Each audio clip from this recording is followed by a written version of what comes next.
हमनी के संस्कृति, हमनी के संस्कार सदा रहे हमनी के साथ। भारत के महान ग्रंथ और काव्य सब के संपूर्ण संकलन सब्सक्राइब करें तिलक। प्रार्थना की खुशबू, साइकिल प्योर अगरबत्ती।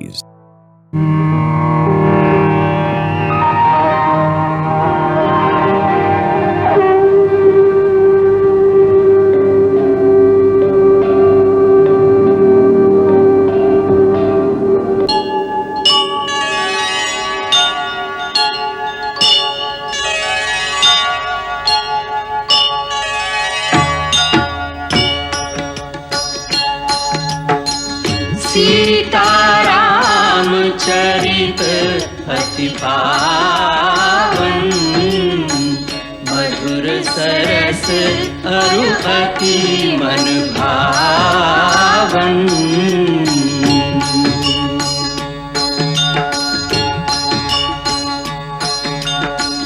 पुण्य पुण्य कितने हो सुने सुनाए, की प्यास बुझत न बुझाए।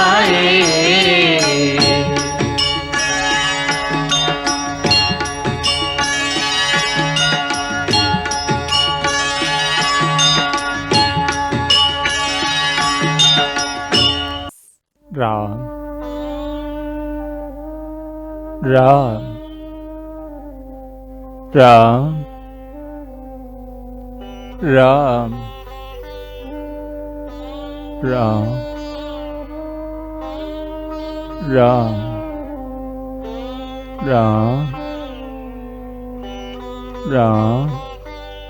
कौशल्य कौशल्य कौशल्य, तू कहाँ बाड़ू देवी? स्वामी, तू कहाँ बाड़ू देवी? कहाँ बाड़ू? हम एवा है महाराज। कौशल्य, तू हमरा क्या स्पर्श कर? हम तो क्या अपना आँख से देख नहीं की पावत। तू हमारा स्पर्श कर कौशल्य, हमारा स्पर्श करा। हम आपके पास ही हैं स्वामी। हमरे पास बैठल रहा। हम आपके पास ही हैं स्वामी। हमार अंत समय आ गई बा कौशल्य। सुन ले है कि मरे वाला व्यक्ति के कुछ दिखाई ना पड़े। ऐसे न शुभ बात मत करी स्वामी, धीरज से काम ली। सुमंत का कहले रहन, यदि आप ए तरह से दुखी रह तो ऐसे राम के दुख होई। गुरुदेव के उपदेश याद करी। हम माई हैं, बाकी गुरुदेव की बात सुन के हमार मन में भी धीरज आ गइल बा। गुरुदेव ठीक कहेले, राजा के रोवे के ना चाहिए स्वामी, ना रोवे के चाहिए। राजा के रोवे के ना चाहिए, बाकी ऐसा तो कोनो नियम ना है कि राजा के मरे के भी ना चाहिए। आप धीरज रखब तो हम लोग भी जी सकब। बाकी हम तो ना जी सकब देवी। ऐसा अपशकुन के बाद मुंह से मत निकाली स्वामी, मत निकाली। कर्म फल के बदल सकेला रानी। जे जैसन कर्म करे ओकर फल ओकरा भोग ही के पड़ी। केहू कतनो बड़ा सम्राट होखे, ओकर शक्ति, ओकर समस्त सैन्य बल कर्म फल भोगे से राजा के ना बचा सके। यह विधि के विधान है। कर्म सबसे शक्तिमान है, ओकरा आगे सबके माथा झुकावे के पड़ेला। ओ अंधा मुनि हमरा के ठीक है श्राप देले रहन। उनके तरह हम भी पुत्र वियोग में मरब। हमरा पाप के फल मिले के समय आ गइल बा। हे महात्मन, आपके श्राप झूठ ना भई। आज हम वही पाप कर्म के फल पा रहल हैं। कौन मुनि के शराब देले रहल आपके? श्रवण कुमार के अंधा पिताजी। श्रवण कुमार? कौन श्रवण कुमार? आपके भ्रम हो रहल बा महाराज। ना ना, भ्रम ना हो। इस साँच है कौशल्य, इस साँच है। ई वो समय के बात है जब हमार ब्याह ना भइल रहे। हम खाली युवराज रही, युवराज। और अपना जवानी के जोश में बहुत शिकार खेलत रही। चारों दिशा में हमरा धनुर्विद्या के बड़ा नाम रहे। हम सब भेदी बाण चलावे में माहिर रही। लोग कहत रहे कि राजकुमार दशरथ खाली आवाज सुन के निशाना लगा सकेलन। वही समय के बात हो, हम रात के समय सरजू नदी के किनारा पर शिकार खेले गए रही। ई सोच के कि जंगली भैंसा, मतवाला हाथी या बाघ पानी पिए वहां आई, ता आवाज सुन के निशाना लगाई। यही से घना झाड़ी के पीछे हम लुकाई रही।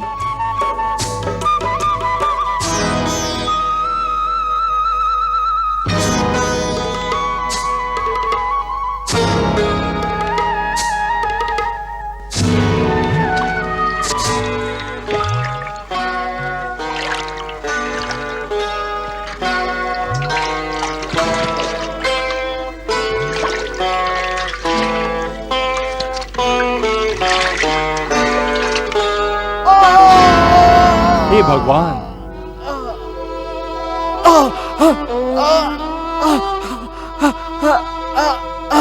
हे भगवान, हे भगवान, हे भगवान, हमरा के तीर मरलस। हम केकर का बिगड़ले हई। हे भगवान, ई का हो गई? ना मत निकाली। तीर निकाले दो, तीर निकाले दो। प्राण निकल जाई। ना ना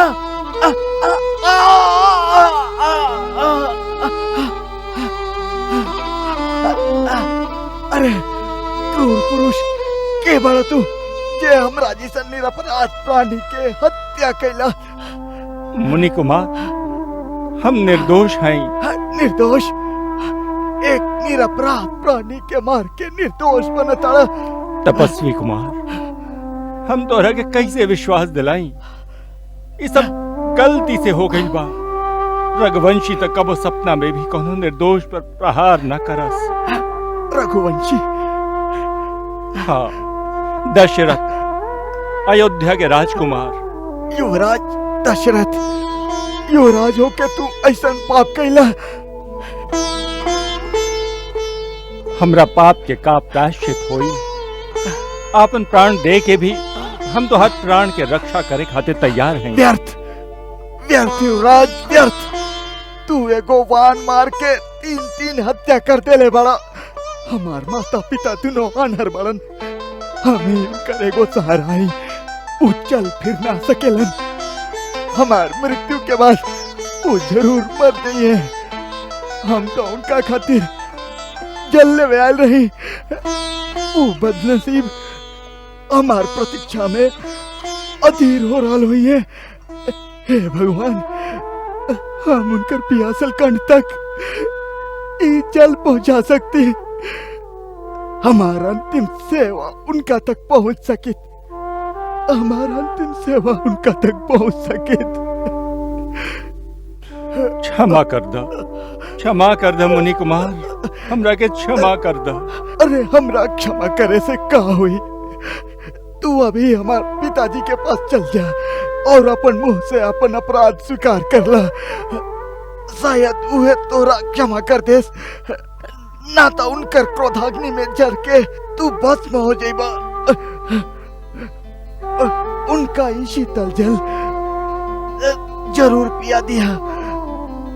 और कहिया हमार भाग्य में बस इतने सवाल लिखल रहे। युवराज, युवराज, हम मर रहा है। तोरा हमार शपथ बा, हमारा अग्नि संस्कार बाद में करिया। हमार माता पिता के ई जल जरूर पिया दिया। हमार माता पिता के जल जरूर पिया दिया, जरूर पिया दिया।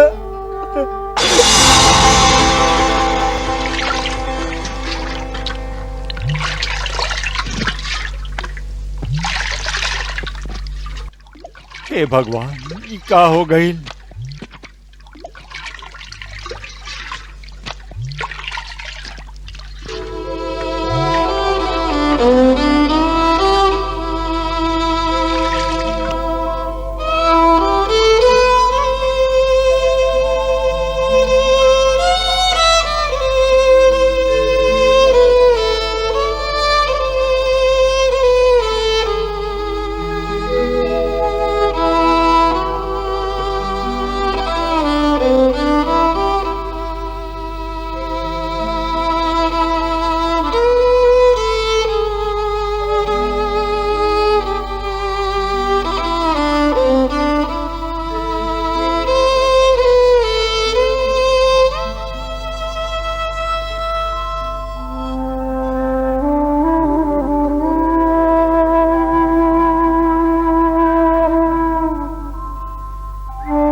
श्रावण बड़ा देरी कर देलस।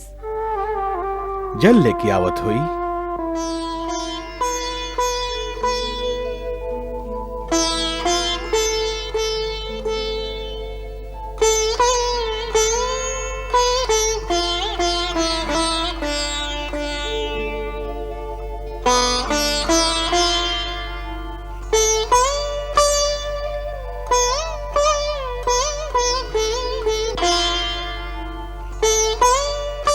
लागता आ गई। श्रवण बेटा आ गईला। पानी ले ले बेटा। तोहरा आवे में देरी भइल त तोहर माई चिंता करे लगली।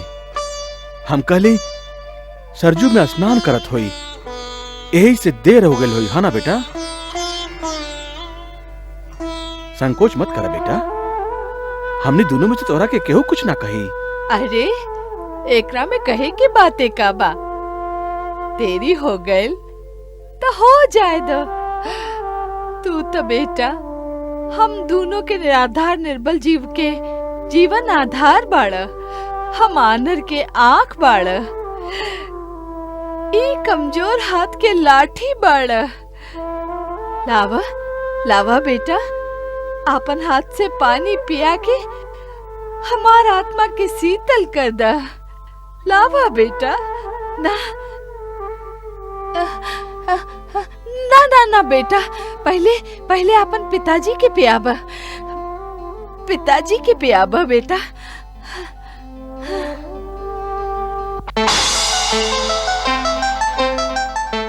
के बाड़ा तू हमार बेटा श्रावण नहीं खा। बोला के बाड़ा तू?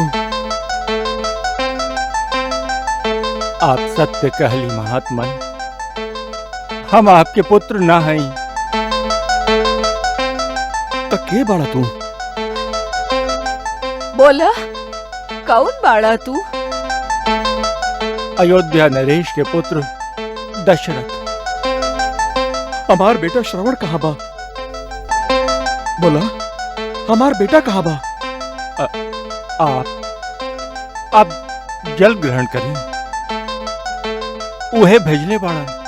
ना, हम जल ओकरे हाथ से पियब।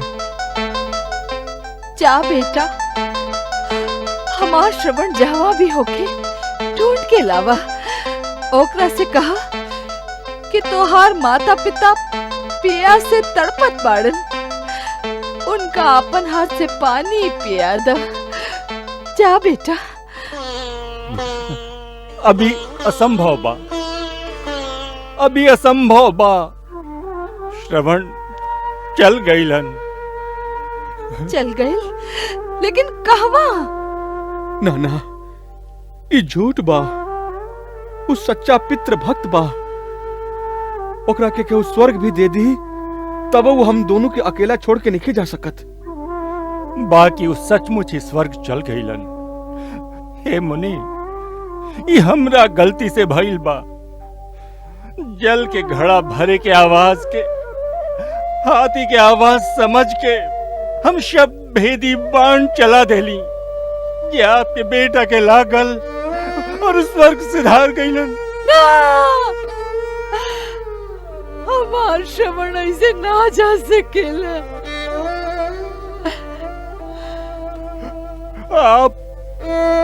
आप थोड़ी क्या पानी पी ली, ये अंतिम इच्छा रहे श्रवण के। अरे हत्यारा, तू का पियाई बा पानी? पानी तो खाली बेटा पिया बेला। जीवन में मरण में। श्रवण बेटा, श्रवण हमरा अकेले छोड़ के मत जा हमार लाल।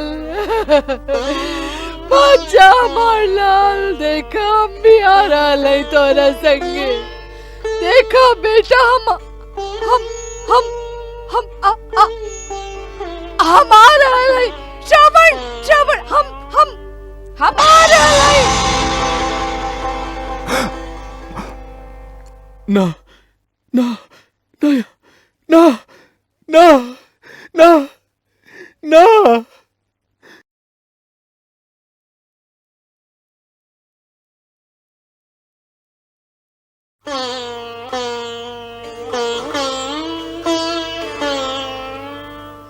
तू हमार बेटा के अंतिम इच्छा ना, हमरा खातिर काल बन के आइल बाड़ा, जमदूत बन के आइल बाड़ा तू।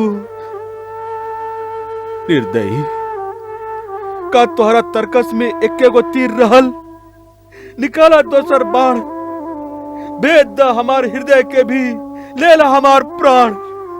क्षमा महात्मन, क्षमा। क्षमा? तोहरा क्षमा? अरे नीच, निराधम, तू एगो निर्बल निर्दोष आदमी के अपन तीर के निशाना बनौला। हत्यारा, तू एक तीर से 3 गो हत्या कैला। हमार बेटा मर गई, हमार पत्नी मर गईली, अब हम अकेले जी के का करब? हम भी मर जाते हैं। मगर दशरथ, हम तो के श्राप देते हैं। पुत्र वियोग से आहत पिता के आत्मा तो के श्राप देत बा।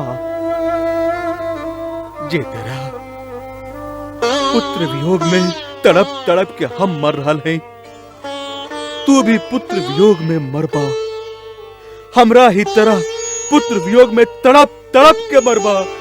पुत्र वियोग में तड़प तड़प के मरबा, तड़प तड़प के मरबा, तड़प तड़प के मरबा।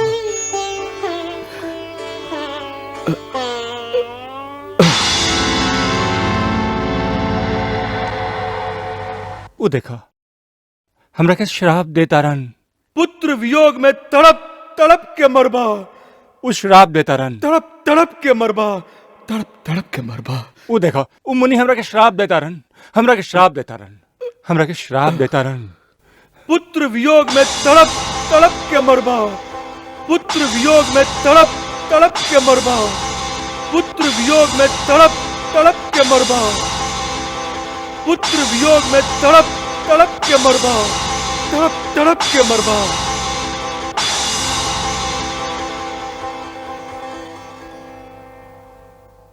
हमरा ही तरह पुत्र वियोग में तड़प तड़प के मरबा। पुत्र वियोग में तड़प तड़प के मरबा, तड़प तड़प के मरबा। पुत्र वियोग में तड़प तड़प के मरबा, तड़प तड़प के मरबा, तड़प तड़प के मरबा। हमरा ही तरह पुत्र वियोग में तड़प तड़प के मरबा।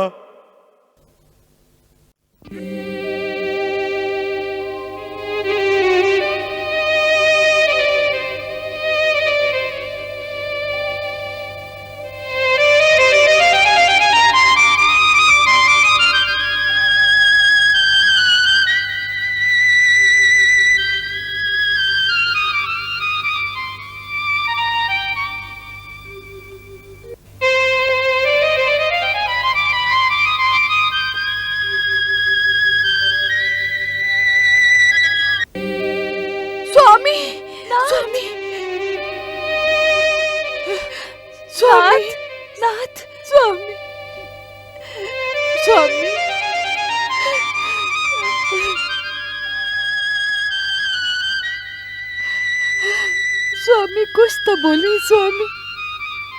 राम राम राम राम कहे, राम कहे, राम राम कहे, तन परिहरि रघुवर बिरहे, राव गयो सुरधम।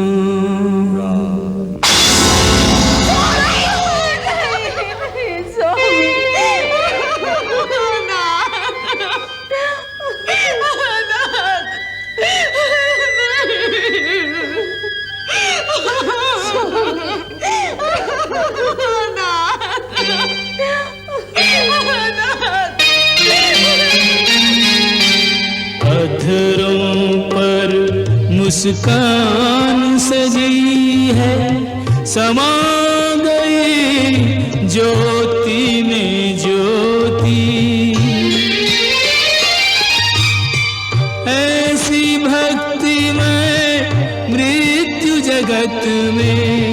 किसी किसी प्राणी की होती, किसी किसी प्राणी की होती।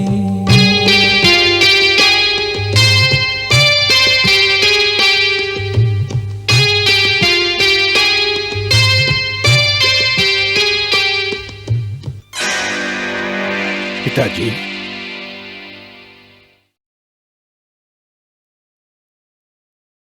का बोल भैया? अचानक ऐसा लागल कि पिताजी के रथ आकाश मार्ग से दक्षिण दिशा की तरफ तीव्र गति से जा रहा बा। जब से हम लोग अयोध्या छोड़ ले बानी, आपके ध्यान पिताजी में ही लागल रहेला, यही से ऐसा आभास भइल होई। ऐसा नहीं होखे।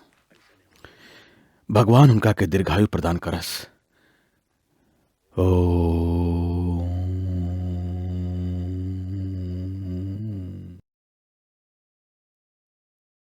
मंगल भवन अमंगल हारी, प्रभु सुदशरथ अजिर बिहारी।